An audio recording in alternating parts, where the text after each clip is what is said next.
The game of the Shadow Man is one of the earliest forms of demonic summoning rituals known in urban legend, dating as far back as 1200 AD. The ritual has gone under many other titles, the most popular being the Boogeyman Ritual, Satan's Shadow, or simply the Dark Summoning. Many forms of the summoning ritual have come and passed. Most resulted in more failures than results, while others simply passed into obscurity. This version, however, is one of the remaining few that yields results. This tutorial will act as your personal guide on how to perform the game of the Shadow Man. Before enacting the ritual, it is best noted by past reports that the summoner, you the listener in this case, must be informed on what the Shadow Man is, as to better understand what you are dealing with. The Shadow Man is simply a description of what the being is, a tall, shadowy humanoid figure. The true name of this creature is unknown, though through conversation with the being, it tends to give a variety of names it refers to itself as. The most prominent name it calls itself by is simply Shadow. The being is a tall, lanky figure appearing masculine in nature. Its skin, a pale gray, is referred to as rotting while still alive in appearance, and its hair is a thick ebony black mess. It is always described as wearing a gray or black cloak that covers up everything but its head and hands. However, its hair always covers its eyes as well, making it impossible to see if the figure even has eyes. Furthermore, the nose is described as abnormally sharp, and the mouth is a wide, sharp-toothed smile with lips described as charred skin. The hands of the figure are tipped with a strange black ashy substance from the foremost bend in the finger to the tip, and is sharpened to a pointed end. Now that the being has been identified, the ritualistic process can begin. There are 3 steps to the process: the preparation, the execution, and the resolution. First, the preparation. Before the actual ritual can take place, certain forms of preparation must occur. First, acquire access to a decently sized room that, when closed off, will be completely dark. No light must be able to get into the room during the entirety of the ritual, else it will yield no results. Due to this, it is preferred to act during the darkest hours of the night for the best results. This is to give Shadow a place to access during the ritual. Second, grab a pencil and a piece of paper. Not a mechanical pencil, but a genuine number 2 wooden pencil. Take them both and draw out your best self-portrait. It seems that the realism and details do not matter to the execution, as even a simple stick figure will yield the same results. After you finish the picture, no matter how good or bad it is, scratch out the eyes with the same pencil. Make it as thick and dark as possible. Make sure the eyes are completely blotted out and cannot be seen.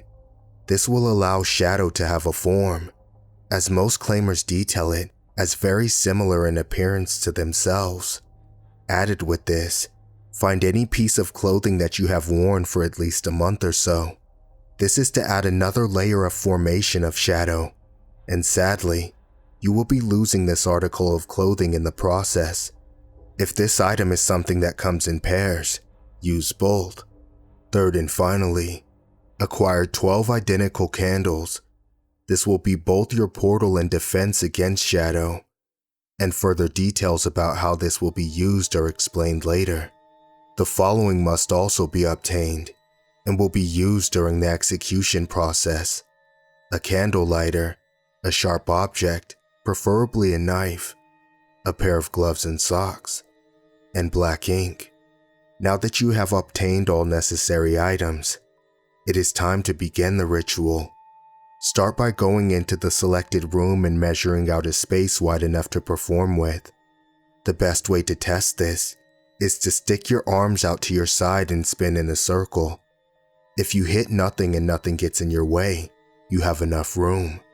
It's okay before you begin to have light in the room to see what you are doing.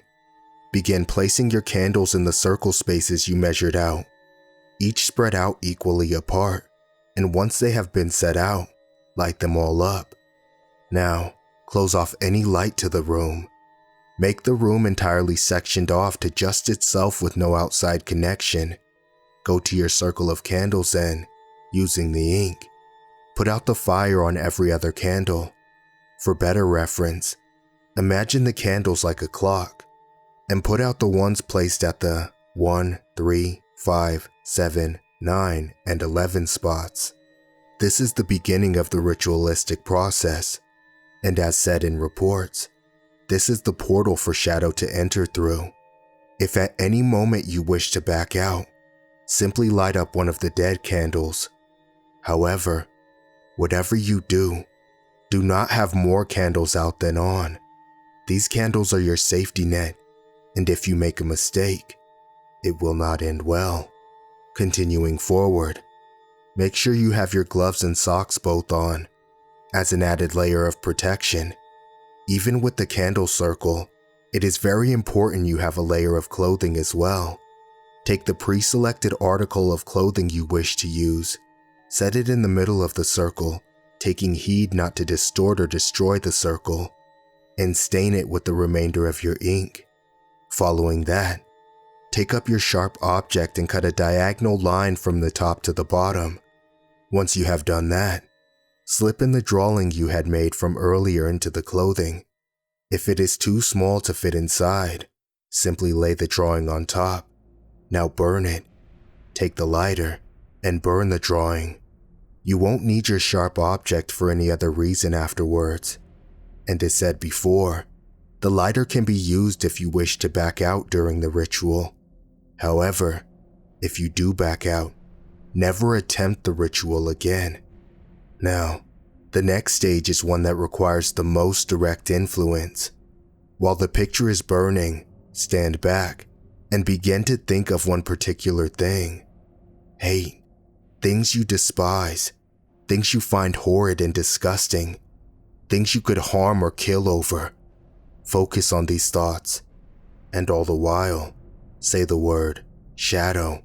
It's not so much a chant, but you will need to repeat that word over and over again. Slowly, the room around you will shift. It will turn from black and white to a crimson and magenta. The air will seem ashy and stale, hard to breathe properly, and from the center of your candle circle, a figure will begin to rise. That is Shadow. You will know when it has fully entered when the room suddenly goes quiet. Even if it was already silent to begin with, it will oddly become even more so. Focus your attention now on Shadow. This is where the final stage comes into play. You have brought it into your realm to make a deal with it. So as long as you are aware of everything you and it both say, you can converse as you please. There is no penalty in conversation, and you can talk for however long you'd like. But the ultimate deciding factor is the deal it provides. You can ask Shadow for anything you desire: fame, fortune, even murder. You can be as simple or as descriptive as possible.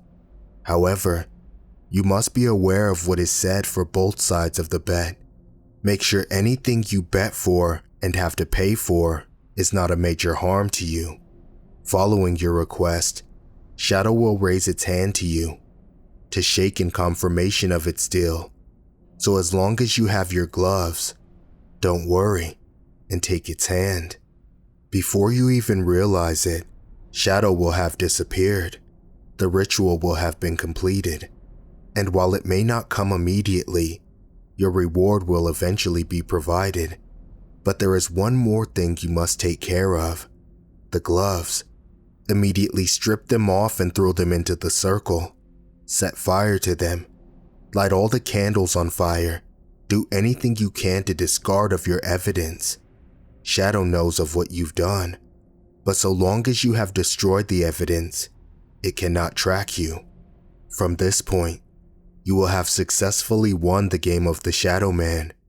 You are free to live your life as you please without fear of consequence. What you wished for will come to you naturally, If it was money, you will get bonuses and raises at your job unexpectedly. If it was fame, word of you will get around very quickly, and people will take a liking towards you overall.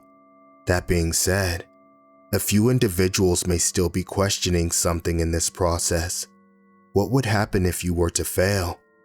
If you retried the ritual after a previous attempt, failed at a step in the execution, or did not get rid of the evidence, what would have happened? The details of failure are blurry, mainly because not many people who have failed are still alive to tell the tale. However, there have been a select few reports that detail what might just have happened. It is said that when someone fails, the consequences are not immediately noticed. It may start off as a voice or a visual problem, but soon you will start to notice strange changes in your life, changes that will affect your mind. Most reports show once healthy people developing symptoms of schizophrenia and PTSD after failure. But the worst part is not during the waking hours.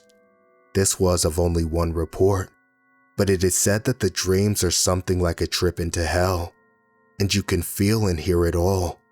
No further reports are known of those who have failed. All people who have failed were claimed dead no longer than a week after attempting the ritual.